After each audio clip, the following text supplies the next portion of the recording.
Assalamualaikum warahmatullahi wabarakatuh. Perkenalkan, nama saya Pia Priani dari kelas DKI 1B dengan NIM 2021043. Baiklah, di sini saya akan menjelaskan dua tema sekaligus, yaitu yang pertama tentang peran Pancasila bagi masyarakat Indonesia generasi 4.0 terhadap sistem demokrasi masa kini.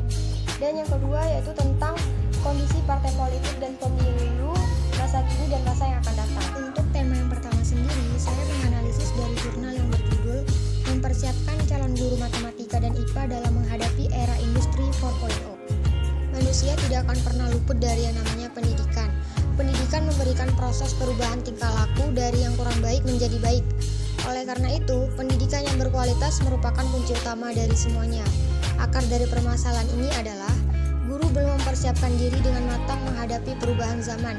Zaman sekarang adalah zaman di mana teknologi bukanlah menjadi sebagai gaya hidup, melainkan teknologi menjadi kebutuhan yang sangat penting dalam era di mana semua terkoneksi dengan internet.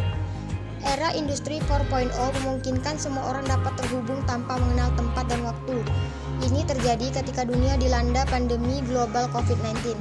Semua pembelajaran melakukan akses internet dengan berbagai platform yang tersedia.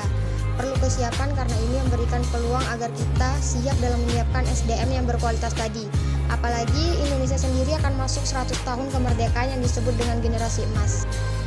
Era persaingan ini dihadapkan bagaimana calon guru matematika dan IPA memiliki kompetensi yang baik dan juga memiliki karakter dan kecakapan terhadap teknologi internet, serta bagaimana kesiapan LPTK dalam menyiapkan calon guru matematika dan IPA yang mampu bersaing dalam dunia yang syarat dengan persaingan. Dapat disimpulkan bahwa tiga hal yang harus dipersiapkan calon guru MIPA bisa bersaing di era industri 4.0 adalah guru yang memiliki karakter, guru yang mampu menciptakan lingkungan pembelajaran yang kaya, serta guru yang mampu dan cakap terhadap penguasaan teknologi.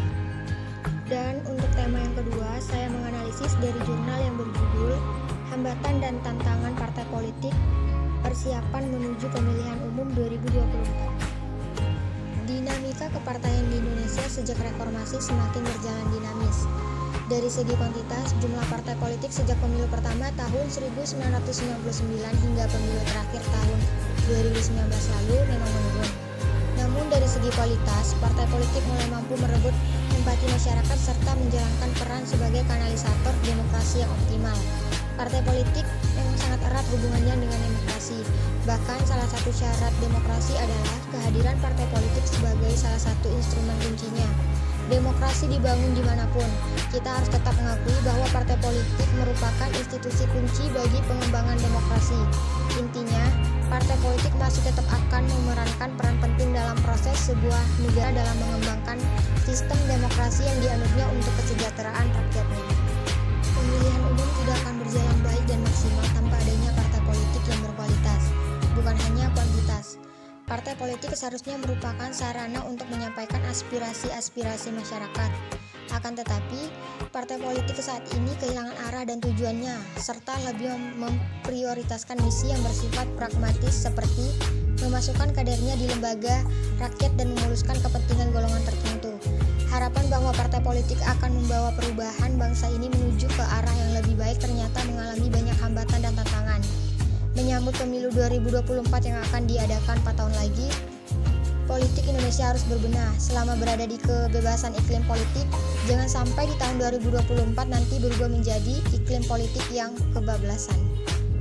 Kesimpulan, menghadapi pemilu 2024 yang hanya tinggal 4 tahun lagi, partai politik harus banyak membenahi dirinya agar dapat mengikuti kontestasi politik tersebut dengan baik. Hambatan-hambatan seperti ideologi, partai yang lemah, kaderisasi dan rekrutmen kader yang kurang berjalan optimal, sampai perdanaan partai. Untuk menghadapi hambatan tersebut, maka partai harus mempunyai solusi-solusi tepat. Mungkin hanya itu yang bisa saya sampaikan.